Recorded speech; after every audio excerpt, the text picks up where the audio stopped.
Hello, my name is John Brink, and we are podcasting on the Brink from the capital of northern BC, Prince George. And today it's a special day. It's a beautiful day in Prince George, actually. If you look behind me, a beautiful winter day. And today we have a very, very special guest. His name is Jan Hedberg. And Jan, I have known for quite a number of years. And he is podcasting with us from Sweden, in fact from, I believe, Sundsvall in Sweden. And Jan, welcome to the show.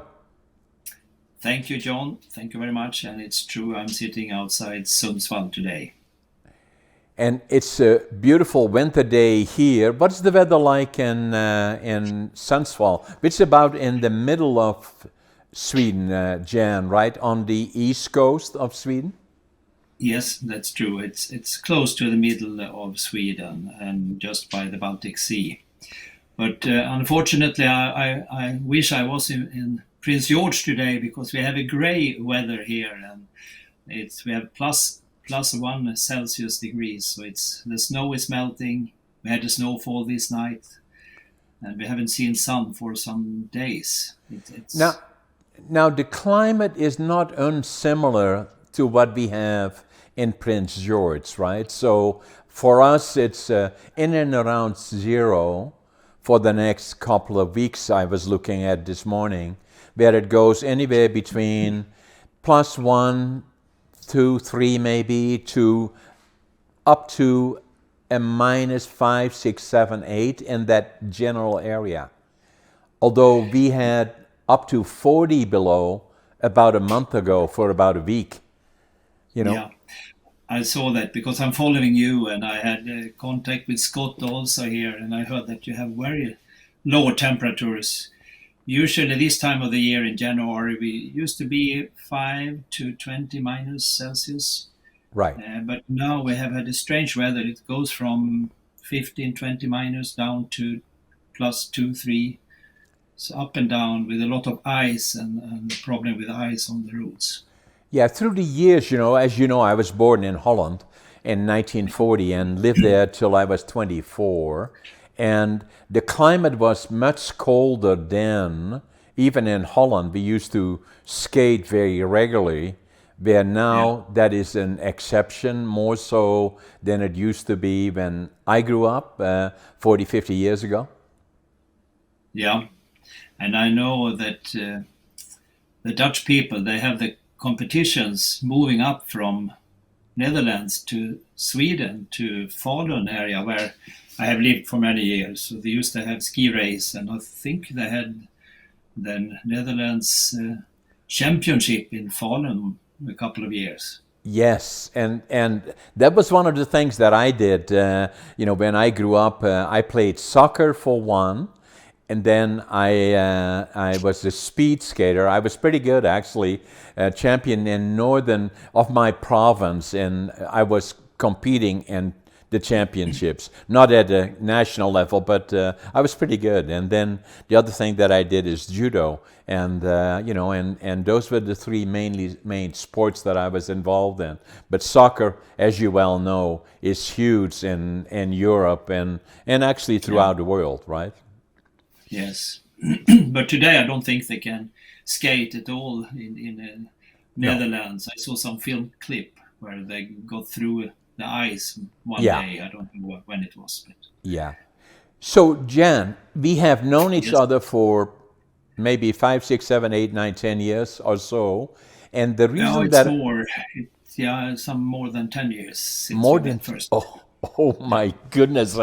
And the reason that I know you so well is that you tell me a little bit about who you are, not in terms of you're Jan Hedberg, obviously, and a good friend, but you're quite involved in the lumber and the forest industry in Sweden. And that indirectly brings you to Canada already quite a number of years ago, and you follow Canada closely, but also a lot of other places in the world in regards to the forest industry. So tell me a little bit about your background and I think where you were born in the location in Sweden and your education and your job now and the one that brings you around the world with a lot of guests that you take around the world. Yes, I was growing up west of Stockholm, a couple of hours west of Stockholm. And I started to work. I was growing up in a forest family. My father was working for a lumber company. And then I was working for some years as a paramedic before I educated to forest engineer and also some biology, ecology at university.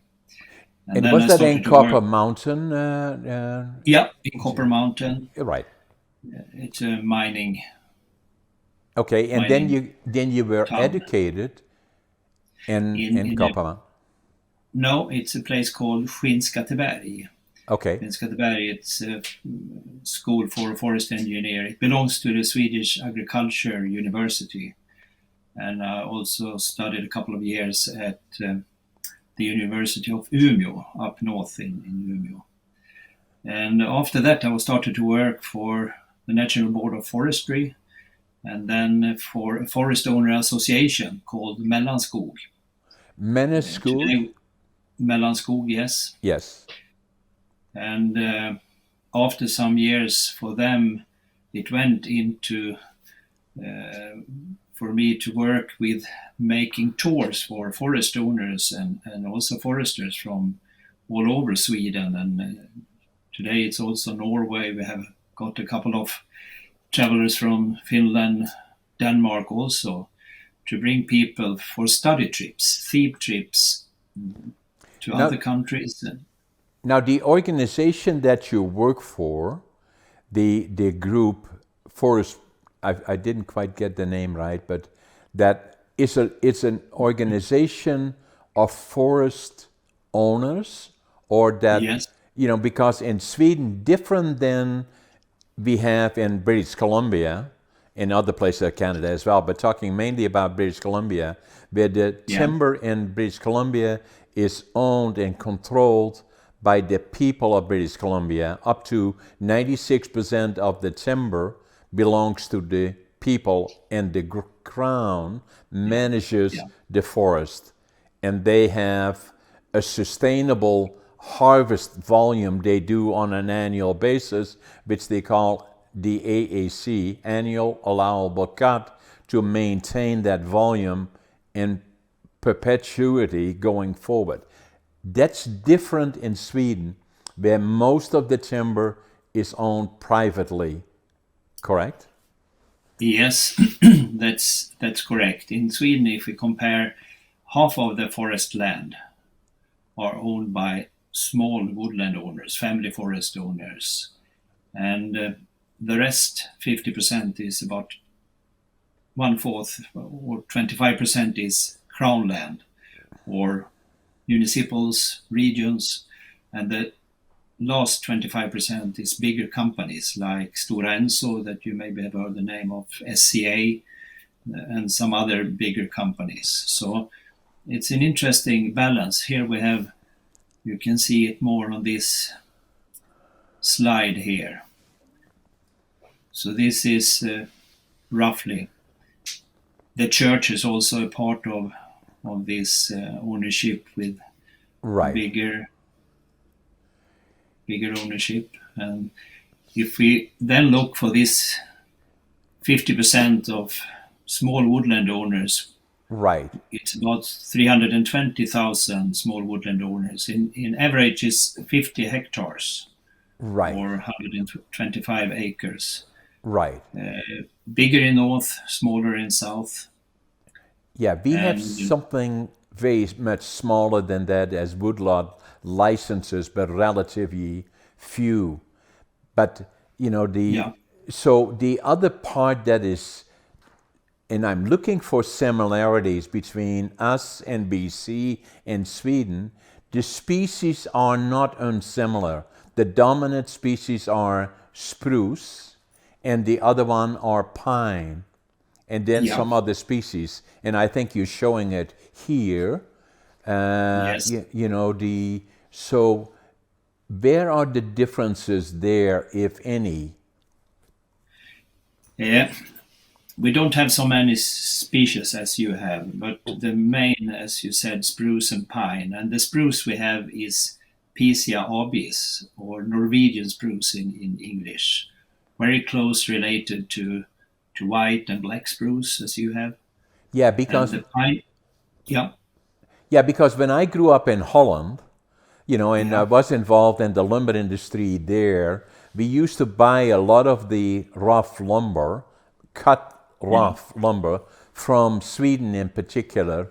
And I remember as a young boy going several times to Sweden in Sundsvall in particular, yes, when we picked up boatloads of lumber, mainly spruce. And the yeah, spruce always reminds me very similar to what we have in BC or in the yeah, interior of BC. yeah.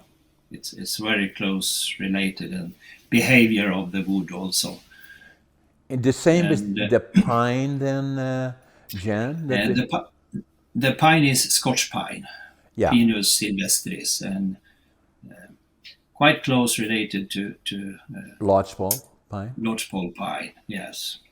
Now, the other part that is different in Sweden, and I'm trying to paint a picture for the people in British Columbia as to Yeah. how closely the similarities are and how different they are in other ways. So we know in terms of ownership is totally different. The crown, the actual crown, other than communities and other forms, would not have more than 10, 12, 13% maybe of Yeah. the total volume. The rest is Yes. all owned in different forms, of which 50% is private in small licenses. Yeah. And then Yeah. the other part about it, Jan, is that the forest is sustainable yield, is very well managed and regrown because the industry where in British Columbia, the industry goes back to late 30s, 1930-ish, 40s when it took on structure, mainly down the coast, but in the interior, it really didn't start until early No. 40s and around that time, and they were mainly little small mills like around the Prince George area where we are podcasting from now. The right now are less than 4 or 5 sawmills. There used to be 600 sawmills Yes. I located know in that. the bush, and they would go to the bush, have small mills, and they cut lumber and then brought it into town to be planed or dressed and then shipped in carloads to the market, mainly the United States. Tell me a little bit about the history in Sweden, how it evolved a long, long time before that. Yes. We have another way of history here. It started mainly in the mid 1800, and 1849 we got the first steam powered sawmill, and then it was starting up with a demand that had been growing from Europe a little earlier. In 1830, 40, 50, people from Europe went up to Norway on the west coast of Sweden with demand for timber, for cutting, to get lumber. And slowly, we call it the timber frontier, moved into Sweden and up north. And we can see along the rivers the dates 1817, 1818, 1890, how the rivers was managed to start to float logs out to the coast to be able to cut into lumber and then for export. And Right. Sundsvall, where you had been, went into a big center for the lumber industry for northern part of Sweden. So we can say that for sawmilling, it started in mid 1800, and then pulp and paper 1890, 1880, 1890, it started to grow up. So we got our first forestry law, Natural Forestry Act, already 1903. But the ownership structure always was like this, or was it different before? It was a little different before. It depends on how long back we go. Right. But in the end of 1800, it was even more private land. But the bigger companies that saw value out of this started to buy up forest land from the farmers, um, plots that was far away from the villages. It was cheap to buy, and they bought up this. And this was beginning of many bigger forest company in Sweden. They were started up in 1890, 1900, and the first year of 1900s. So now if we look at the map of Sweden and we see Sundsvall being about the middle of Sweden from what I remember on the Baltic Sea or the east coastline, most of the forest industry as we see it today is south of Sundsvall and then has developed more south of Sundsvall. Most of the timber is coming from the center north into those areas? If we compare, Stockholm is about at the same level as Anchorage in Alaska. Right. So that to show that how far north we are from the equator and from the sun. So we have very big difference in growing rate between southern part of Sweden and northern part. And you can see on this map here that north up the northern part of Sweden, we are up in mid-Greenland, even if we have the Gulf Stream and warmer climate. So right. Up in north, it can grow 1, 2, 3 cubic meter per hectare per year, and south in close to Denmark, it's more 10 cubic meter per hectare a year. Yes, but most of the forest, correct me if I'm wrong, is managed, right? It's not free to grow, or there is a lot of effort into stimulating yield per hectare. Is that correct?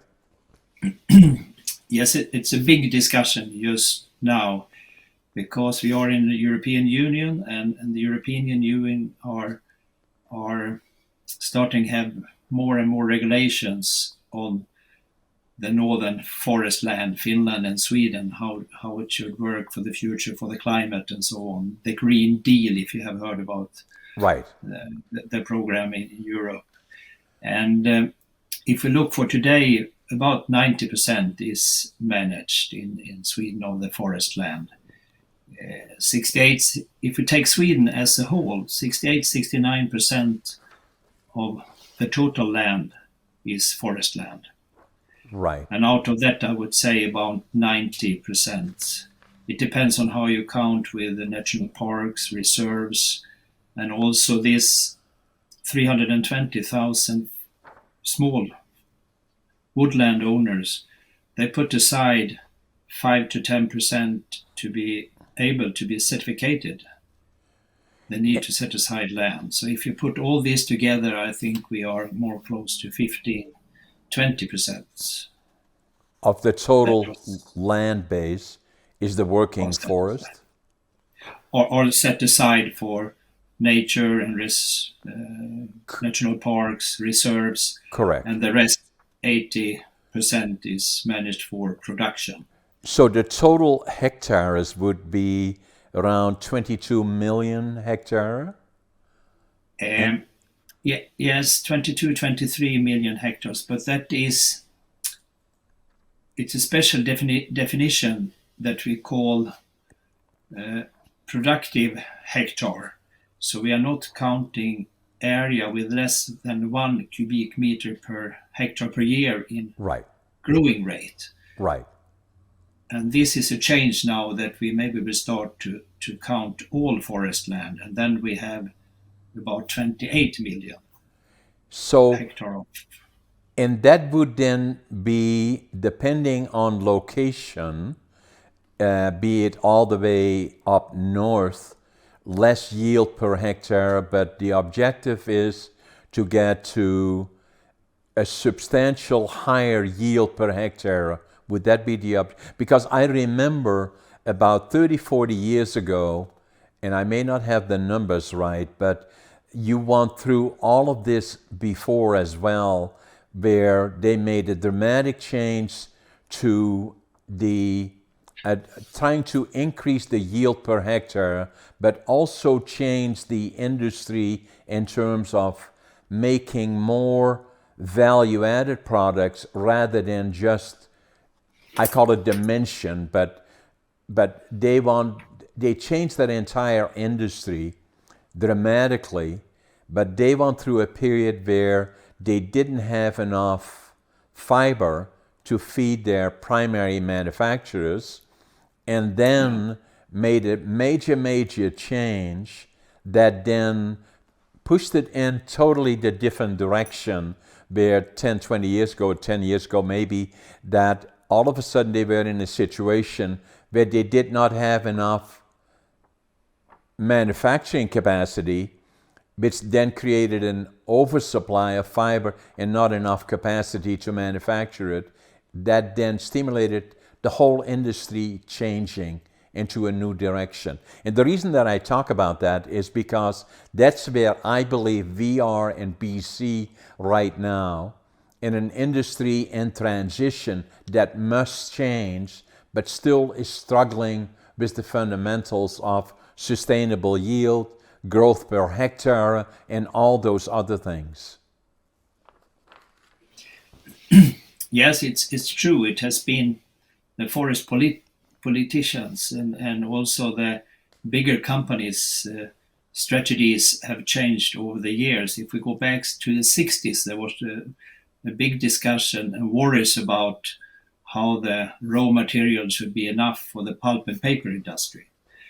And at that time, we actually imported a lot of trees from you. The Pinus contorta was started with some tests in the 30s, 40s, but in 60s, 50s, 60s, 70s, we planted about 2% of the total forest land with Pinus contorta, mainly from BC and Washington in US. So we still have this lodgepole pine forest. They're growing good. They're growing better than Pinus sylvestris.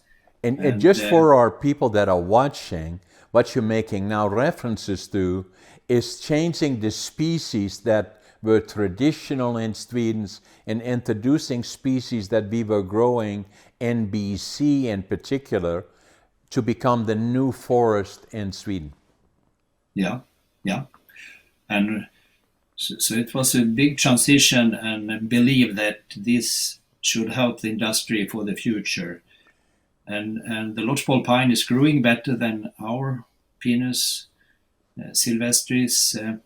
We planted them, so the trees looks very different compared with what we can see when we are coming to your self-generated lodgepole pine forest. So that's why it's so interesting for me when I'm working with field trips and study trips to come to Canada and see people they can't believe that the lodgepole pine forest we see in Canada is the same as we have in Sweden, with big branches and a lot of green needles down to the ground. So it's totally other kind of shape of the trees here. Is that because you manage it different than we do here? Yeah, because we plant them. We grow them up in nurseries. We plant them 2,500 plant per hectare, and they are standing free for light, and then it grows different.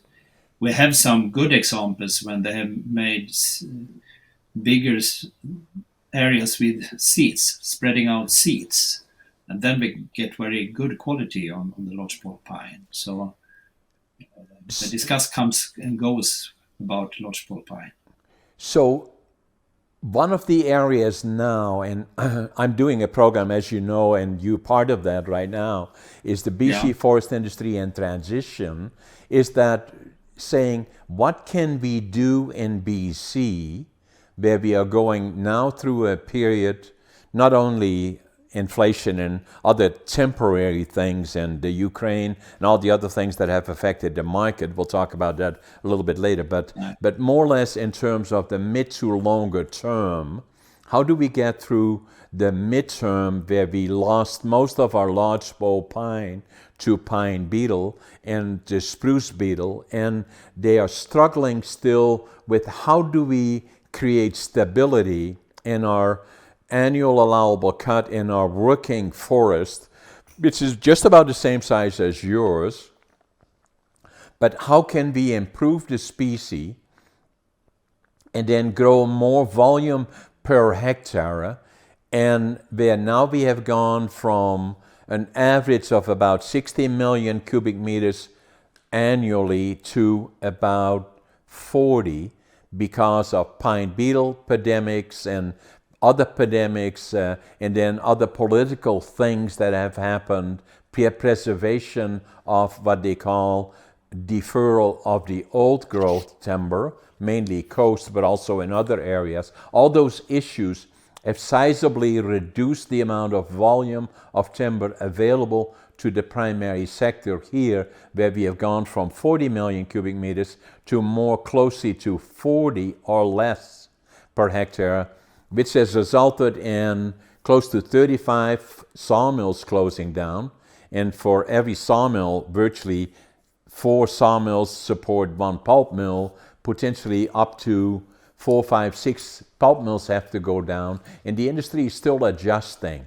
That all being said, very similar, not unsimilar to the experience we have seen in Sweden way back all the way to the 60s, is saying that step one, at least in my opinion, and from some of the experts that I've interviewed, have been, are we doing enough work in maintaining the working forest, for one, and are we planting enough, and the quality of fiber we are planting, are we doing the right thing? It appears that we started doing that well in the mid-80s, 85, 86, up to which point government may be but doing more of managing the replanting. No different in Sweden. Government is not good at any of those kind of things. Industry was then designated to take it over and have done well in terms of planting the forest.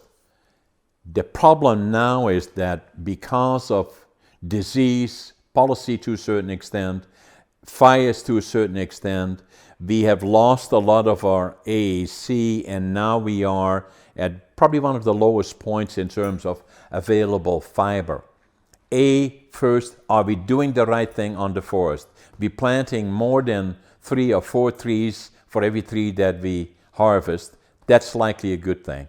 But we can do more and must do more there. Other ones are government policy that have worked not positively in stimulating the market, but have been over-governing, if you wish, or bureaucracy has reduced confidence of industry, who have started moving away from here because they don't feel to be able to be competitive in this environment.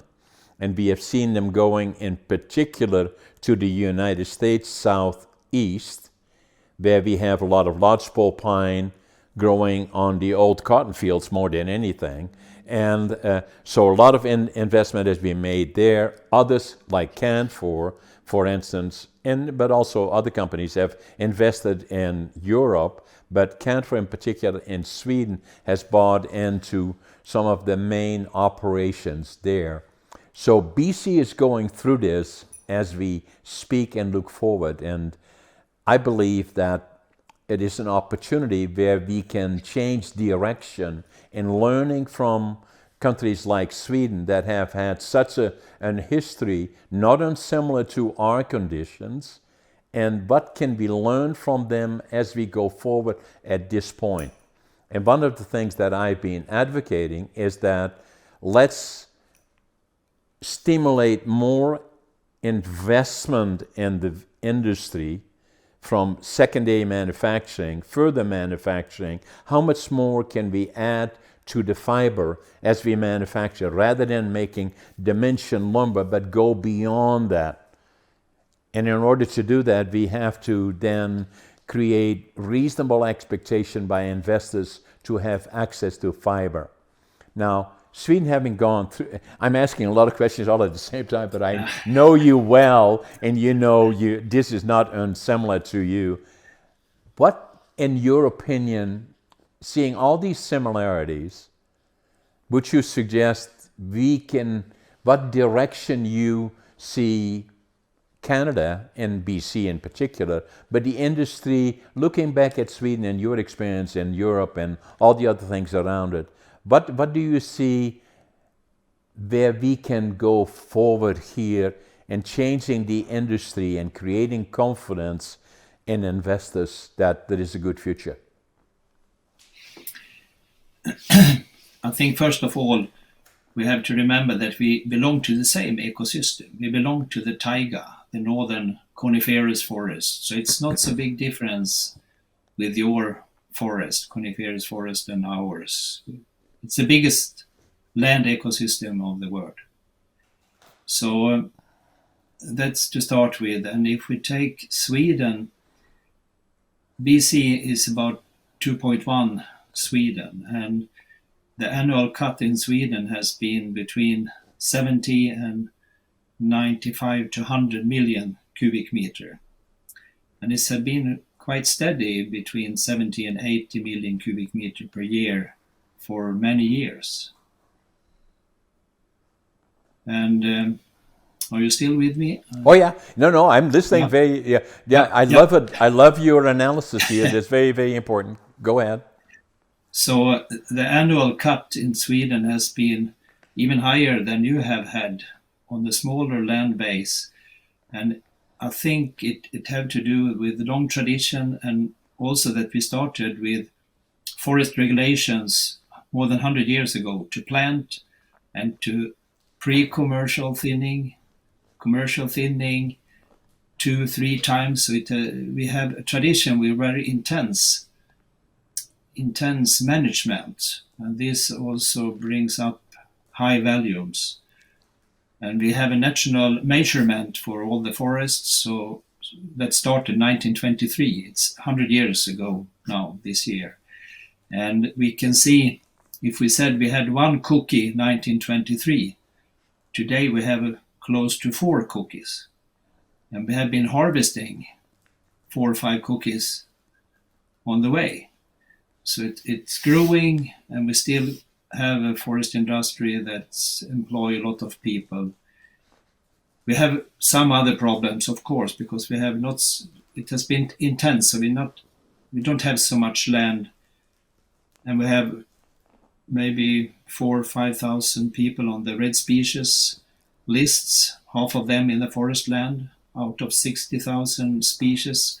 So we have problem, and we need to discuss also biological diversity and how to manage this. But we are struggling, and we are doing better for every year. So I think we are on the way.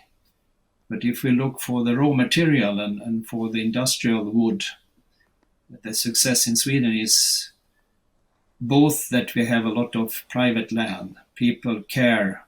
If you have your own land, you care for it, and you want to leave it for the next generation. I have forest land. I have close to 100 hectares. Some of it has been in 4 generations. Some of my forest friends, I'm sitting in a board for this forest owner association, and the president of the board, he is the number 16 generation on his farm.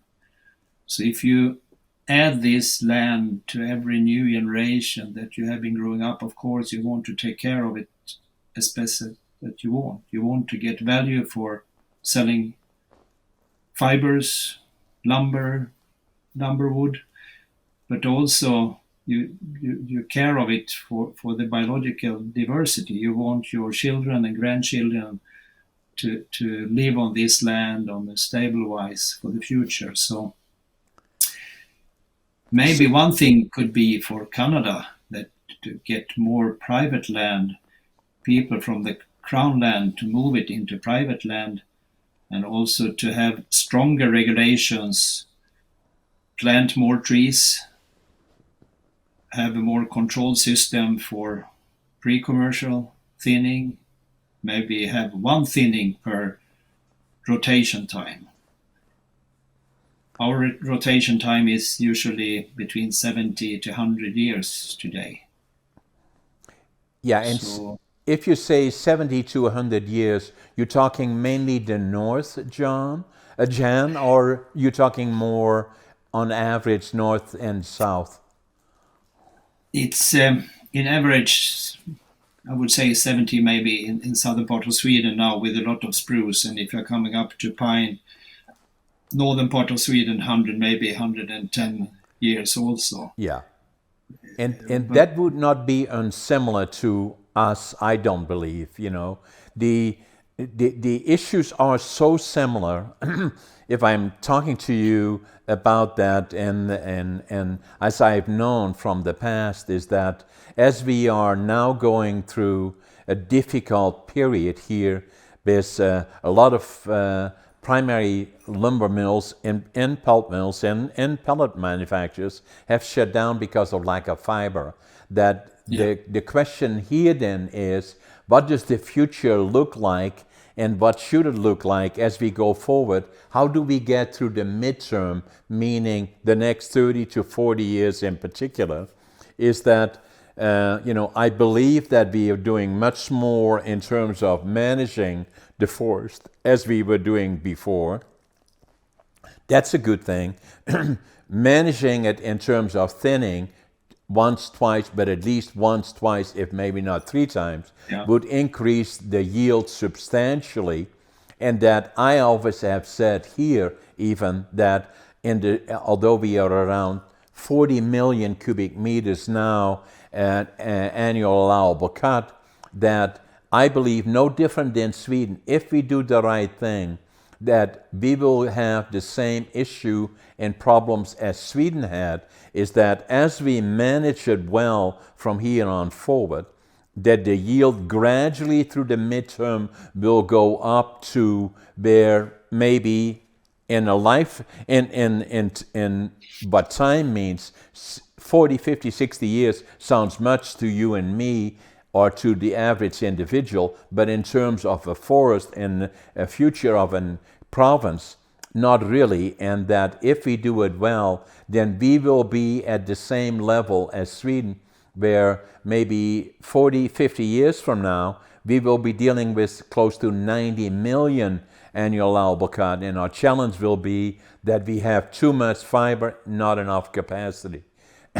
And that's really how I see the future if we do the things well. And it's not reinventing the wheel, because this has been done in other places, Sweden being a good example. yeah, yeah, that's true. I think so. It takes time Yeah, to get the trees to grow up, but if we do a similarity to Sweden, we started to plant lodgepole pine in 50s, 60s. Now we are starting to cut these trees for making lumber out of them. So we have one sawmill now that's cutting quite a lot of lodgepole pine here in mid-Sweden.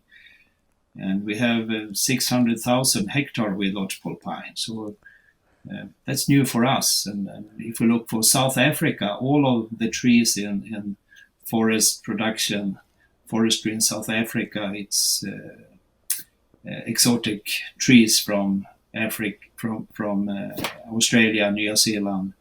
correct. So wood and forest, to make forest, to get wood, that's so important for the future, for the planet, for the global aspect. So it's More and more so all the time, Jan, and I believe, and it's a huge, huge potential. And I believe for us here and BC is making, recognizing where we have the challenges. Obviously, we are not being competitive globally, so therefore major companies do not invest or reinvest. That's a challenge for government and for us as a province. The other one is that we have to look at our bureaucracy in terms of how do we make it more attractive for the investors? How do we get people to take more ownership of making sure that we're growing the maximum amount of fiber per hectare, and if we have volume-based tenures rather than area-based tenures, it is obvious that people will not invest as much in a volume-based tenure where they don't know if they will benefit from it. Is something that has to be looked at. The stumpage system or the taxes that are being paid on it is an issue. Bureaucracy, and I believe government has to look at it as well. So the other thing, and we can cover a lot of stuff on this in particular, but the other part, I want to go back to your association of ownership. That how many members you said there were? 27,000 members. Unbelievable. Absolutely unbelievable. And the other part about it, because where I know you from so well, is that you provide tours for them throughout the world, really, but including Canada. And for, I don't know how many times you have been through BC and coming to Prince George, where I have an opportunity to get to know a lot of your guests that are with you, and then give them a tour of the region here. And I don't know how many times we have done that, but I always very, very much enjoy that. Yes, that's true. To start with, I was working for this forest owner association full-time as employed. And at that time, they wanted to have more exchange and days to learn, go to sawmills and go to learn more things about wood and forestry. And then it started up to be tours to other countries. And since 20 years, we have been visiting about 30 different countries, 120 different tours. And we have been to Canada and Prince George. I think we have met John 9 or 10 times coming to Prince George and learning and listening. And it has always been a very good start in Prince George to get John in the bus and to explain this time history and change that you made earlier here. It's so important for us to understand your history. It's so much similarity, but you have a little under history, and now we have another situation also in the industry. So this exchange between countries are so important, and people like to do these tours, traveling with other forest owners, foresters from companies, and we also have 10-15% of the people traveling in the groups that don't own forest. They're just members of the Swedish society, but they are curious to meet people in the living out in the countryside and how people live and how they get out value of the land and how you take care of the land. Yeah, what has been so interesting for me is that I came to Canada in 1965, nearly 60 years ago. 58 years ago, and then I grew up in the lumber industry in Holland. My dad was in the lumber industry. I worked for one of the largest importers in Western Europe before I came to Canada when I was 24, and loved the industry, had a passion for it, loved to go to Sweden and in the areas that I did go, mainly around the Sundsvall area, and saw the industry there, and then coming here and then meeting the people on the bus every year who were older in particular, and being able to share with them, my experience of being in Holland and obviously being familiar with Sweden to a certain extent, and then being able to share with them just the last 60 years that I've been in the industry here, have a passion for it, and I believe I'm a difference maker in the industry here. I love the industry, I love the future, I believe in the industry, and to share that with your guest is always something I'm looking forward, and they seem to enjoy it as well. Yes, of course. We love to meet you, John, and I'm always afraid that we are not able to meet you on this tour when we are coming, but we have managed to do it all tours except one, I think it was. But I think it's necessary for all of us to zoom out. We need to zoom out from the daily work we have in the forest or forest industry or in the forest to see the global challenges we have now with climate and demand for how to use wood in a good way to get sustainable products for the future, and then exchange between countries like Canada and Sweden can be very, very useful for both of us. So it should be more tours between the countries, and especially people working in the different departments and on politicians, and to see these different countries and different situations should be very flowerful.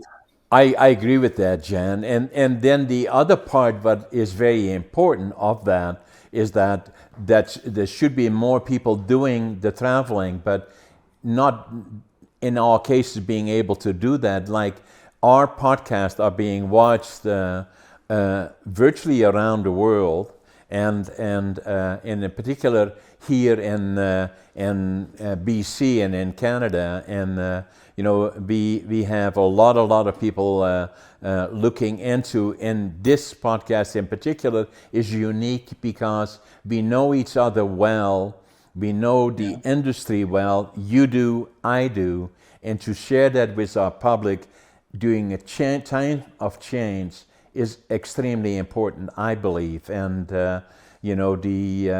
and obviously we believe also in the future of the industry, that if managed well, and we can follow what other people do in other places here in BC. This is BC, as you know, everybody loves around the world, Canada in particular. And BC is so unique in all the opportunities that it has, is that I hope at least that the public that really owns the forest in British Columbia and holds the politicians responsible, that they will take a lesson from saying there is a future. A lot of people now feel there is no future in the industry, and I say not so. That there is never a time too late where we can make changes and say we can grow more fiber per hectare. It's good for it's good for the climate. It's good for all the things that we have to do, and to use it as a building material. There is nothing more green and more friendly to the environment than building with wood. And we have all the opportunities here in BC, and moving in that direction in a positive way is very, very important. And hopefully in this program, we will have brought to the attention through you and our discussion, that even BC, a forest industry in transition, there are examples plenty around the world, but in particular as it relates to Sweden, to share those with you and, with us together. And I hope to have you back again as we go through this and kind of keep you informed. And my understanding is you're going to do another tour in August? I hope so. I'm just now working with it. It's some struggling with hotels and changes after the pandemic, but we hope so. I have about 10 people that already have said they want to go. We have the Swedish krona is not so good either, so the cost to travel is more expensive for us, but hopefully we will come in August. And if we don't manage to do that, we come next year, but Yeah. I hope to see you. Yeah. I look forward to it too, Jan. And Yes. thank you very much for being my guest and sharing with our listeners your views. And again, thank you very much, Jan, and hope to see you again. Thank you. Thank you very much, John, for inviting me, and also to send to the listener that we are very glad to have this contact with John, your dimension and historical part to share for us when we are coming on these tours. It's so very important. Continue to grow trees for a better tomorrow. It's I agree. necessary for the globe. Absolutely, I agree. Thanks, Yeah. Jan. Appreciate it. Thank you, John. Thank you Bye. very much. Thank you. Take care. Bye bye. Bye-bye.